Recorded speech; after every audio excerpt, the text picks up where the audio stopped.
Hey guys, welcome back. It's been a while. So today's video is going to be me working on the 2J once again. But lots of things has happened since I gave you pretty much the last update. It's been about a month. But today's video is going to be, I'm going to be sealing the oil pan. I'm going to put the oil pan on and sealing the bottom end of the block. And you notice I got a pulley there. I got a lot of things to show you guys. Right behind me I got that, and yeah, I'm gonna put the head gasket on as well. It's a Toyota part number. You guys need a GT head gasket. There it is.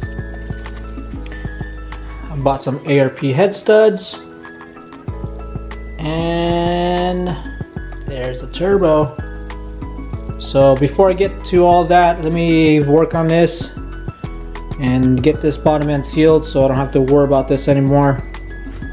And flip it over and head gasket, put this guy on and bolt that guy. Alright. Okay, quick update. I just got done scraping the oil pan. Just a flat razor and just kind of scrape like that. I'm gonna go ahead and use this ultra black Permatex RTV to make a good seal all the way around. You already noticed that I cleaned this off when I blocked it. So yeah, let me go ahead and do that, and then next step will be putting the actual pan, I guess. This is the skirt or the girder, whatever people call it, and then put that together. Okay, here we are with the black RTV silicone bead all the way around. So how this works is on every bolt there's usually a hump like that, and the bead follows that hump. So as that goes up, see, and then on this side it flips over on the other end, you follow that. This has an o-ring that seals, so you just go on the outside. Here's another one. That's how you pretty much apply silicone to it. You follow those dimples all the way around the oil pan, kind of like how that goes. So that's typically how I do it. It never failed. It makes a perfect seal. So now I'm going to go ahead and flip it over and place it right on top of this. Okay, so now I got the oil girder, skirt, whatever this thing is called, all bolted up. There are so many screws, so many bolts. It goes all the way around. So now I gotta put the splash shield and the pickup. So this goes on like that, and the pickup lines up right there and goes to that bolt right there. So that's how that goes. And then finally the oil pan.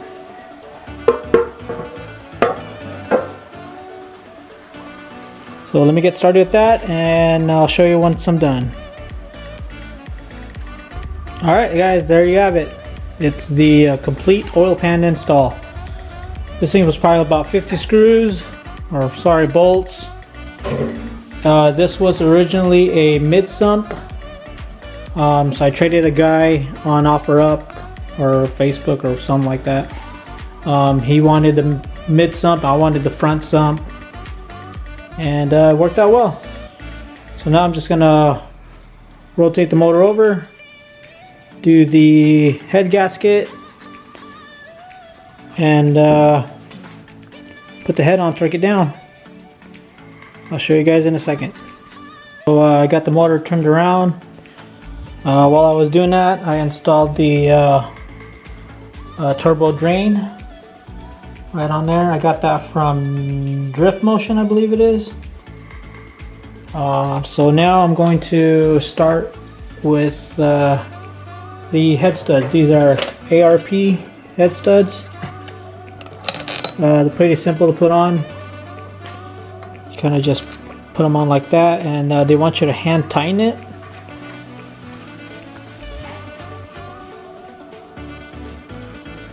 Like so. They do not want you to put any grease on there. They even recommend, if you want to, even put Loctite. So I'm going to go ahead and do that.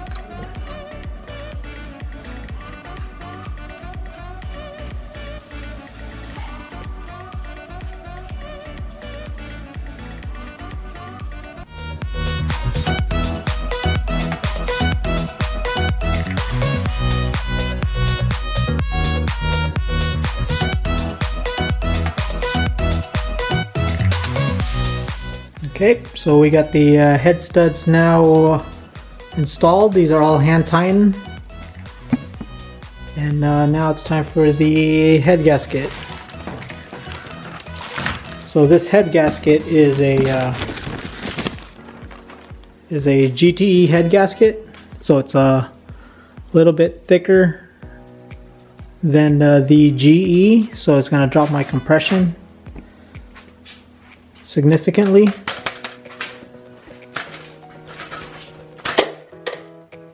There you go. So now that's on. You gotta make sure that this tab is on the exhaust side, because there's a water port right here. You could easily flip it over and not notice that this hole now is over here and there's no water hole, and you know, you could totally jack that one up pretty easy, because I would have. But yep, there goes that. So now comes the head. I gotta take these valve covers back off because I gotta put the fasteners on. So let me go ahead and do that, and I'll show you what's next. So I took off the valve cover, and at the same time I was like, I gotta make this thing light because this thing's pretty heavy. So I ended up taking off the intake manifold, which is sitting over there right now. So all I have to do is just carry that head and set it right on top of the block and tighten it all up.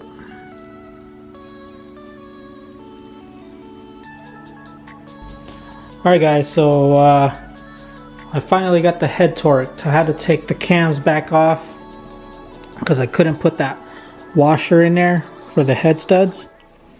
So I had to put all those after removing all the cams, and then I had to retorque all these bolts. So it took me a good hour and a half to do that. It's getting a little late. I don't know if I'm going to keep going or I'm just going to pick up tomorrow. But I don't know. What do you think?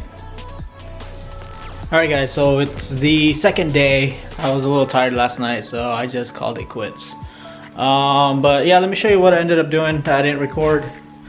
So you saw me put the head and all that stuff back together. This is my turbo for this NAT 2J. This turbo is a GT35 ball bearing turbo, and it's CX Racing because I'm cheap and I'm not planning to spend too much money on this. But let me go ahead and scoot this out here so I have more working area and continue building this motor up. I still got the intake manifold sitting over there, so I'll bolt that and I'll get all the shielding and all the plates on. But first, let me go ahead and move it. Alright, so I'm finally situated today. So let me talk about this turbo again. It is a Let's see if I can get it to focus. It's a GT35-2 T4 flange 68RR turbo, and I have a wastegate right here.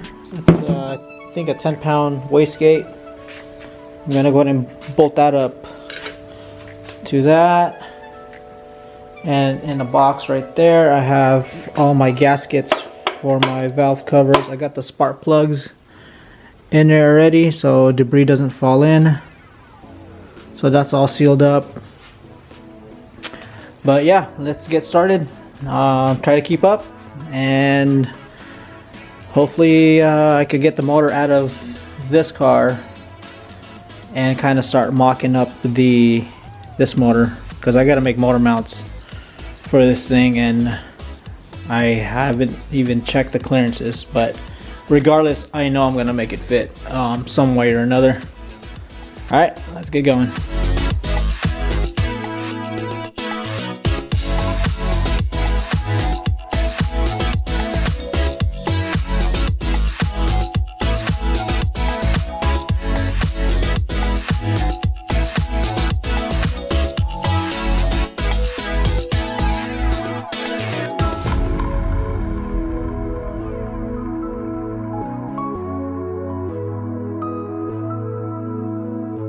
So I just noticed that this thing, let me show you, it's virtually impossible to get a bolt to that location. Even though I lift the turbo up, there's no way that that's gonna fit. So I need a shorter bolt.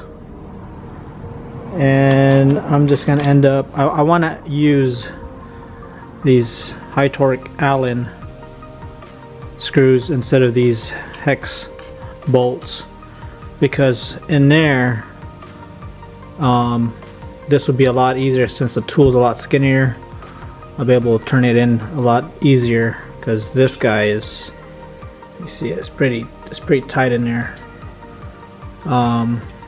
I could lift up the turbo and kind of spin it, but it's just going to be a pain in the ass for future maintenance work or replacements. So I'm just going to go ahead and just use these guys just to save me time in the future.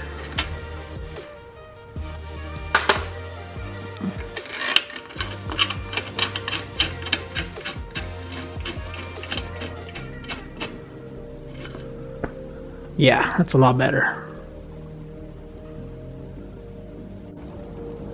Alright guys, so here is the final outcome for the turbo exhaust bolts I ended up doing. This one, I couldn't put a washer or a split washer on there, so it's just there. But the other three are fully installed, really tight. So for my water fitting on the turbo though, I have to go AN. This turbo came with banjo fittings, but there's no clearances, and I just don't like the aesthetics of how it looks.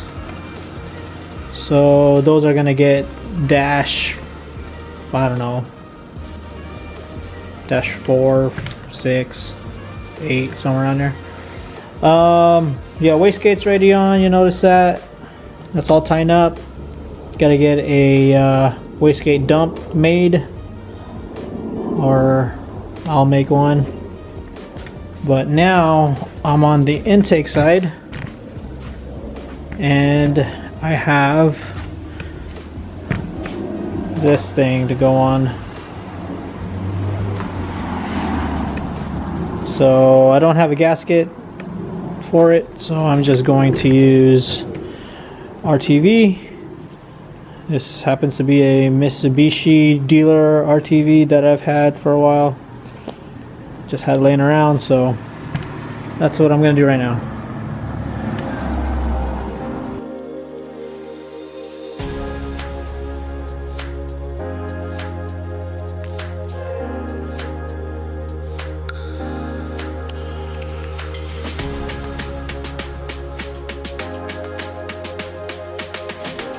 Alright, so that's the result for that. You can see all the RTV got squeezed through.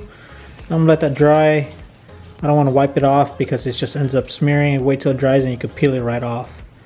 So now, while that's doing its thing, drying up, I'm gonna do the valve cover gaskets, which are right here. Put those bad boys on, and then keep going. I got a lot of things to do, so this video is just gonna be continuous. I know yesterday I said it was gonna be a little short, but I just realized, you know what, it's probably gonna be a little bit longer. Yeah, keep up. All right.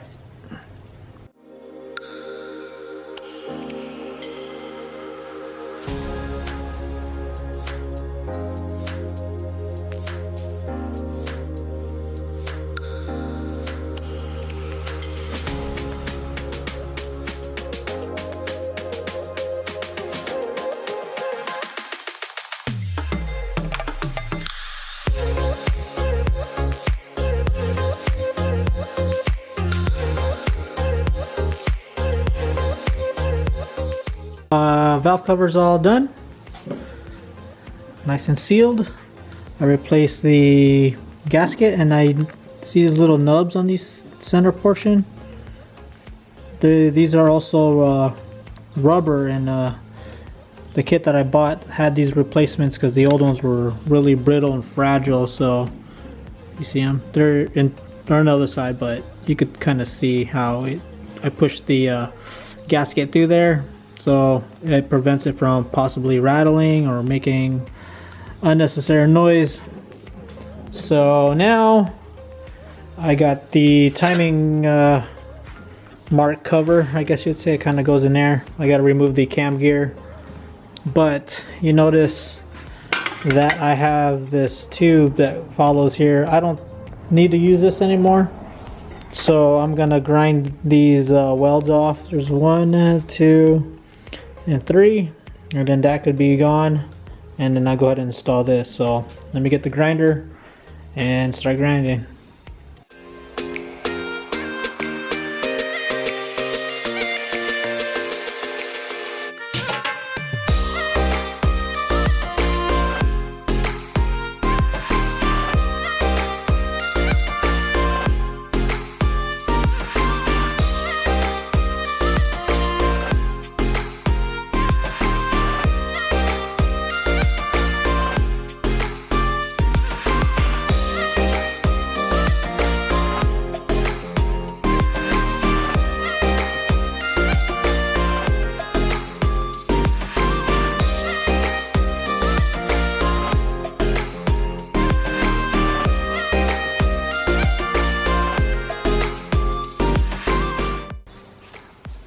Alright guys, so there's the complete timing cover, cam cover, whatever, protector.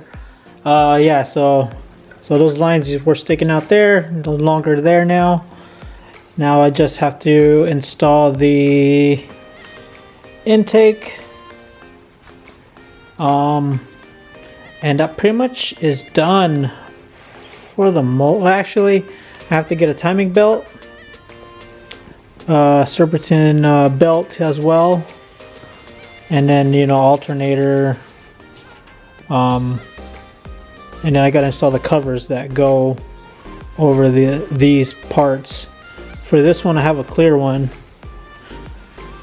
right here.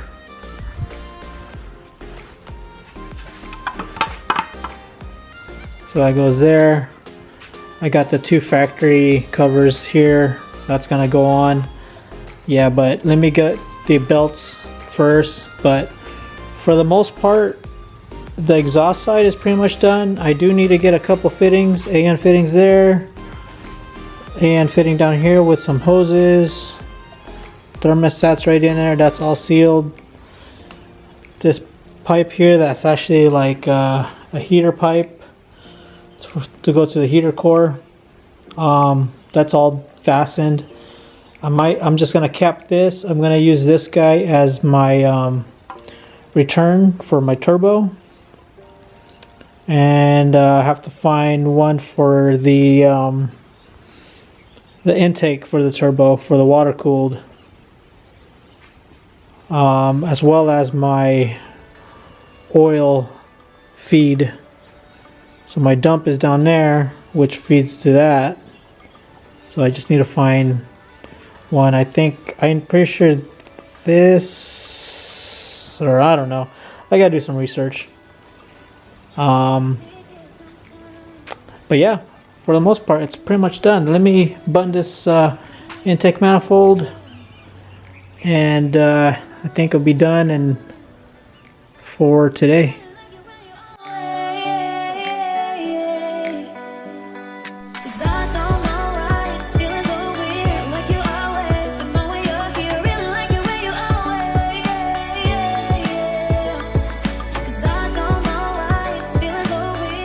Alright guys, there you have it. She's pretty much all ready to drop in. I'm just missing the few parts that I named. I still need injectors and stuff like that, but for the most part I could put her in the car and fab up the motor mounts. Got the oil pan down there so I can get those clearances tight. Wastegate, I do have to put some piping here, but that's something I could work around. I'm probably going to upgrade this to a V-band, so I could rotate this any direction I need it to be.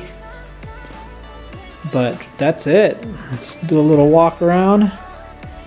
Intake manifold looks good. We got all these extra ports here for accessories. I'm probably just going to block a few of them off. This guy right here is for the dipstick. I have that sitting over there. Got the 90mm throttle body. So yeah, she's looking good. I'm pretty happy at the outcome so far. Thanks for watching.